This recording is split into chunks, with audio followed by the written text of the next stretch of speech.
dalam tanda kutip, tapi Yai Yusuf Mansur tidak ada sedikit pun untuk membalas itu semua. Jadi Yai Yusuf Mansur ini teladan bagi kami. Beliau seorang guru, seorang teman, seorang sahabat yang luar biasa, istimewa. Gitu.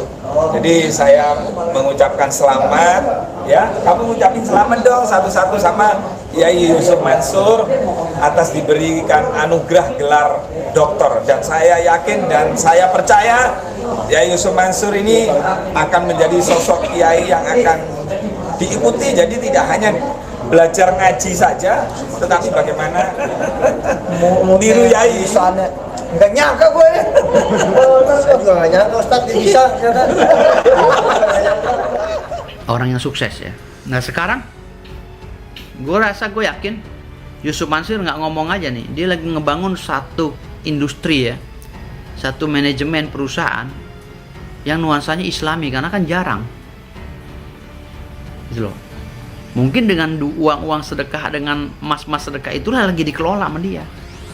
Dan gue yakin banget kalau perusahaannya ini jalan, pasti untuk kepentingan umat juga. Cuman Yusuf Mansur nggak berani ngomong di situ. Karena apa? Karena udah banyak yang kecewa dan akhirnya nggak ikhlas gitu. Nah, sedekah yang nggak ikhlas ini membuat kita jadi kafir. Dan pasti masuk ke neraka sakar. Karena udah ngasih ke Allah secara ikhlas. Yusuf Mansur ini kan perwakilan Allah sebagai asatid. Kita udah ngasih secara ikhlas, tapi kita omongin lagi dukun batal syahadatnya justru. Iya benar.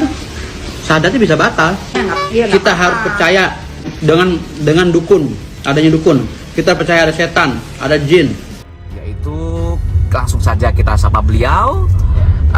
Yang saya panggil secara budaya yaitu Senopati Eng Alogo atau Panglima Perang Bayangkoro Salatin Ashraf Az-Zahra, sebagai pengawal daripada kesultanan atau Duriyah kesultanan.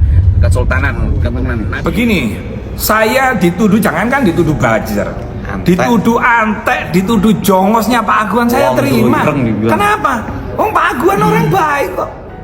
Sifatnya besi ilang ono dosa kang bos kelakon. Temannya Bang Khalid namanya Mahesa mengatakan orang di luar orang di luar Banten jangan ikut-ikutan gitu loh. Bahkan temannya dia sendiri menganjurkan untuk lepas Banten dari NKRI. Jadi kadang-kadang itu paradoks. Ini larinya kemana? Enggak, ntar dulu saya mau bicara, ini waktu saya. Ya, ini tidak bisa berdiri sendiri. Ini tidak bisa berdiri sendiri hanya masalah pagar laut. Tadi juga teman Anda mengatakan masalah itu berkembang adan segala macam, saya juga ikut. Maksudnya ketika berpikir itu biar terminalnya ketahuan, biar saya nyambung. Iya, Anda kan tadi bilang warga kalau nggak. Ya jadi begini Mas, saya tidak kenal atau tidak tahu dengan si gembreng. Jadi intinya silahkan saja, misalnya ada pemujanya Mansur itu misalnya si A, si B, atau si Ropi'i dan seterusnya, itu silahkanlah mereka memuja. Mungkin berbeda pandangan itu kan sah-sah saja. Mungkin mereka karena mereka mengatakan bahwa Yusuf Mansur itu begini begitu, kemudian kami sudah menyetorkan modal dan kemudian modalnya tidak dipulangkan, kemudian keuntungan yang dijanjikan tidak dipenuhi dan seterusnya, kan begitu, yang menjadikan luka lama terbuka kembali begitu. Begitu juga coba ditanya kepada 14 karyawan Paytrend yang pernah menjadi klien saya, kemudian sudah ada juga kesepakatan damai dengan perusahaannya Yusuf Mansur, kemudian hanya dibayar 1 kali. Begitu juga dengan investasi yang lainnya, misalnya perumahan dan Kaisaan Mansur dan sebagainya, bagaimana mereka di PHP oleh Yusuf Mansur dan seterusnya. Itu kalau mau tabayun seharusnya ya mereka ini sebelum memuja junjungannya setinggi langit, seharusnya tidak hanya mereka ketemu dengan Yusuf Mansur saja, tetapi mereka harus ketemu dengan korban-korban ini kalau mereka mau jujur dan fair begitu Mas.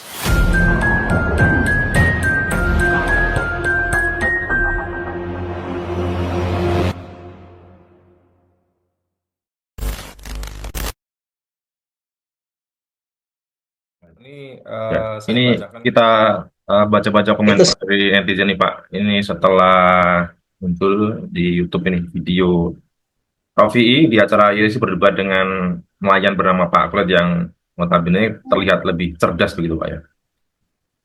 Raffi'i ini dibayar berapa? Sakgu sama Abu Janda. Kemudian, tolong periksa rekening Raffi'i. Raffi'i menjijikan. Lihat wajah Raffi'i sangat sangat penuh dengan kemunafikan. Semoga cepat bertaubat mumpung masih ada waktu yang Allah berikan. Kemudian novel No Justice, siapa pengkhianat dan siapa pembela pengkhianat. Raffi ini juga harus juga diduga dapat uang sogokan untuk membela kepentingan aduan ini. Ya. Gus Raffi'i, Gus Tolol, malu-maluin NU. Kemudian si Raffi itu anjing peliharaan aduan. Si Raffi itu hewan peliharaan yang ditugaskan untuk menggonggong karena sudah dikasih tulang. Gus Raffi mau kasih warga miskin Pulau Jawa transmigrasi ke Kalimantan. Gus Raffi mau warga miskin Pulau Jawa transmigrasi ke Kalimantan atau Papua aja gitu. Nah, ini barangkali kemarahan dari netizen atas statement-statement dari Gus Raffi di acara ILC. Nah, ternyata kan di ILC ternyata ada Irfan Messi itu Pak, yang terkenal dengan Messi itu Pak, yang katanya kebal itu Pak ya. Nah, ada ya. sebuah video itu Pak ya, pada saat pertama kali Yusuf Mansur itu mendapat gelar doktor. Nah, ini Irfan Messi bersama Raffi'i. Nah, ini ternyata hadir gitu Pak ya di acara tersebut. Nah, dan mereka ini memuja-muja mengatakan bahwa Yusuf Mansur ini seorang kiai, seorang ulama, banyak manfaatnya segala macam gitu Pak ya. Nah, ini kita putar videonya dulu gitu Pak.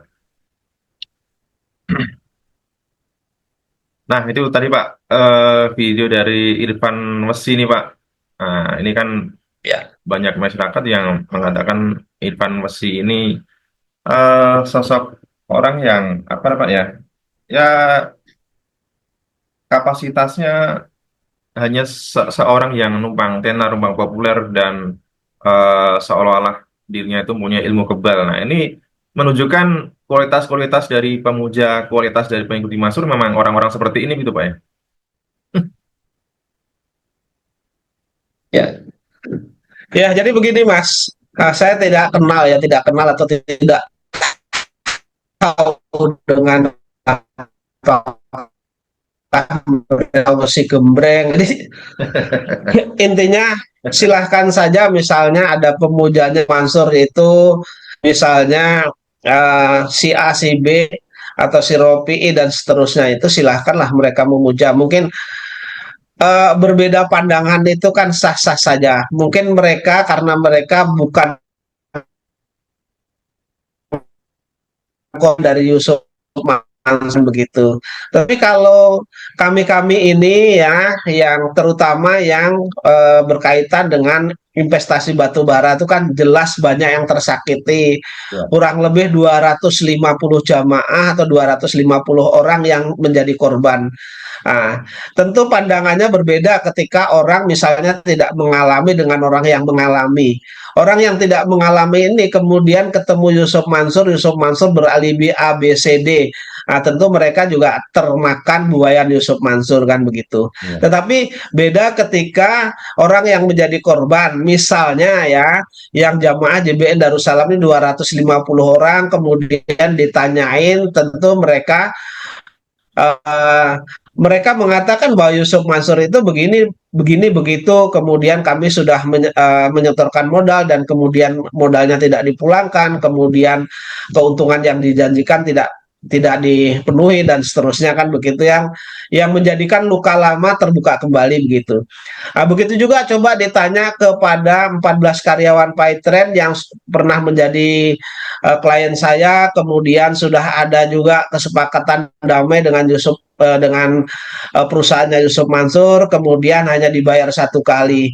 Begitu juga dengan investasi yang lainnya, misalnya perumahan dan Kaisaan Mansur dan sebagainya, bagaimana mereka di PHP oleh Yusuf Mansur dan seterusnya. Itu kalau mau tabayun seharusnya ya mereka ini sebelum memuja junjungannya setinggi langit, seharusnya tidak hanya mereka ketemu dengan Yusuf Mansur saja, tetapi mereka harus ketemu dengan korban-korban ini kalau mereka mau jujur dan fair begitu, Mas. Ya. Ya.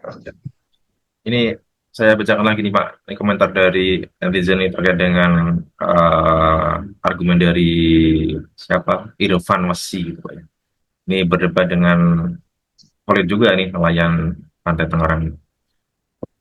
Pandai sekali Pak Wasi ini, pandai bukan main untuk menunjukkan kebodohannya. Ya. Irfan Wasi cocoknya ngobrol sama Pak Bolot, pasti seru banget. Panggillah Mas Wasi. Ya.